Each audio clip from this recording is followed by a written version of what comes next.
Lalu seberapa pentingkah retret ini bagi kepala daerah? Kami akan mengajak Anda untuk membahasnya bersama dengan Monika Kumalasari, merupakan pakar gestur dan mikro ekspresi yang sudah hadir di studio TV One. Cantik sekali Mbak Monika. Halo, selamat petang. Mbak Monika, ya. Sebenarnya kalau kita membahas seberapa penting sebenarnya untuk mengikuti retret ini? Ya, jadi ini adalah merupakan varian baru ketika ada di pemerintahan yang sekarang, gitu ya.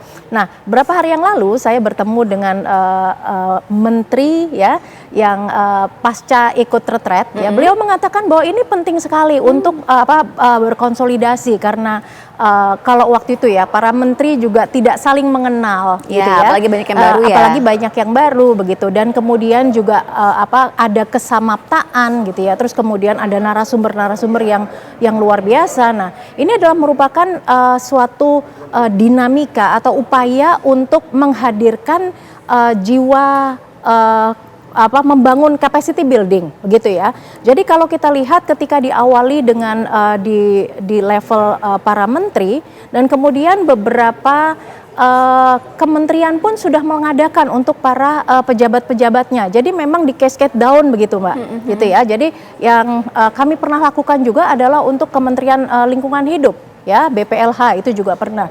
Nah, kemudian kalau kita lihat sekarang ini kepala daerah penting atau tidak sih, gitu ya. Nah, ini upaya yang dilakukan ini adalah memang ketika ini, kalau kita di dalam korporasi kita mengatakan ini kick off begitu ya. Jadi ini kalau mengatakan apakah ini penting ataukah merupakan suatu seremonial gitu.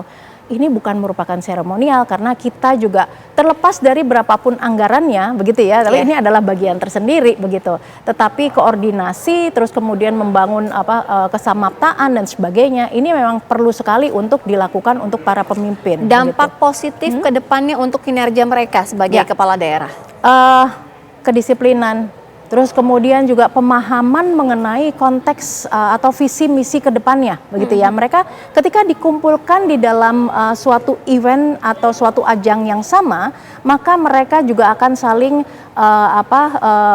ada kerjasama bipartit, tripartit dan sebagainya, itu yang juga difasilitasi di sana begitu.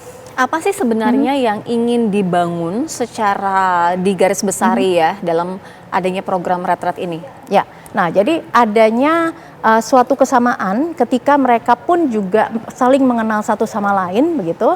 Terus kemudian juga ini diisi dengan kecuali kesamaptaan dan juga materi-materi yang ada 40 pemateri di sana, begitu ya. Nah ini tentunya yang ingin dibangun adalah suatu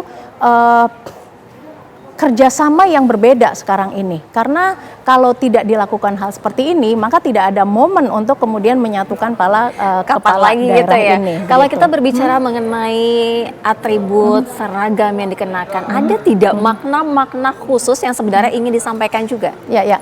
Ini memang ada teorinya Mbak, gitu ya. Jadi gini, hal yang paling simpel sederhana adalah ketika kita di sekolah menengah dulu kita tes di laboratorium praktek biologi misalnya ya, ketika kita membedah hewan gitu, maka kita mengenakan jaket ya seperti seorang saintis gitu. Nah, itu kita akan merasakan suatu perasaan yang berbeda begitu. Nah, hal yang demikian juga ketika mereka menggunakan pakaian loreng ya, dan beberapa pakaian-pakaian yang berbeda dari pakaian kedinasan mereka biasanya begitu ya. Jadi ini adalah membangun koneksi antara emosi mereka dan juga apa yang ingin dibangun.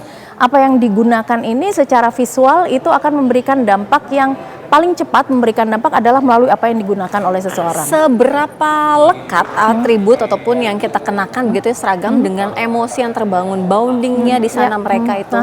Jadi seberapa ini efektif gitu ya. Tetapi ketika seseorang mengenakan pakaian yang berbeda begitu ya, ini maka ada koneksi antara rasa dia dengan koneksi neuropath mereka ya, dan ini kemudian akan menjadi suatu anchor ya. Jadi ketika mereka memulai suatu pekerjaan ini ya, tugas ini adalah suatu anchoring bahwa mereka akan dengan mudah untuk mengakses pengalaman-pengalaman yang didapat ketika mengikuti retret begitu.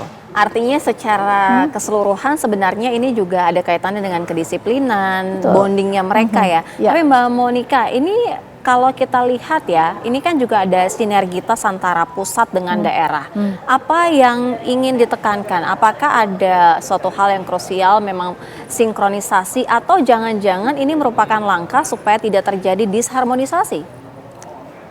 Jadi pertanyaannya adalah apakah ini langkah untuk disharmonisasi atau menjadi lebih harmonisasi? Tetapi pertemuan secara offline mereka ya, ini akan menimbulkan suatu jalinan di mana ada konektivitas yang terbangun gitu ya. Jadi kalau kita mengatakan bahwa ini antara pusat dengan daerah begitu, nah ini adalah koneksi yang terbangun pada saat ini. Bagaimana kalau tidak, maka tidak akan ada momen ini lagi begitu. Kalau kita lihat memang apa yang sudah-sudah begitu ya, kan kadang-kadang adalah tidak kesepahaman ya antara pusat dengan daerah. Tapi dengan adanya bonding satu sama lain, artinya komunikasi akan jauh lebih terjalin, menghindari hal-hal yang tadinya mungkin benturannya besar menjadi minim gitu. Pertemuan itu akan membangun koneksi bawah sadar gitu. Jadi kalau secara sadarnya kadang-kadang mereka menemukan ada sesuatu yang tidak harmoni, tetapi ketika di dalam pertemuan ini ya maka menjadikan sesuatu yang berbeda begitu. Kalau kan ini banyak juga yang baru-baru ya, Betul. mungkin kan pengalamannya belum ada. Nah ini kan juga diberikan materinya.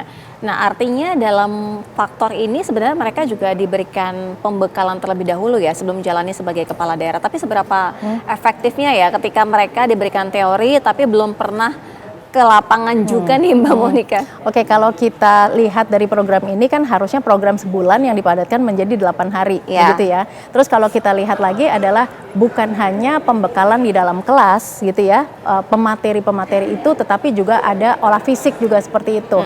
Nah, maka adanya integritas antara pembelajaran secara kognitif dengan sesuatu yang mereka lakukan gitu ya.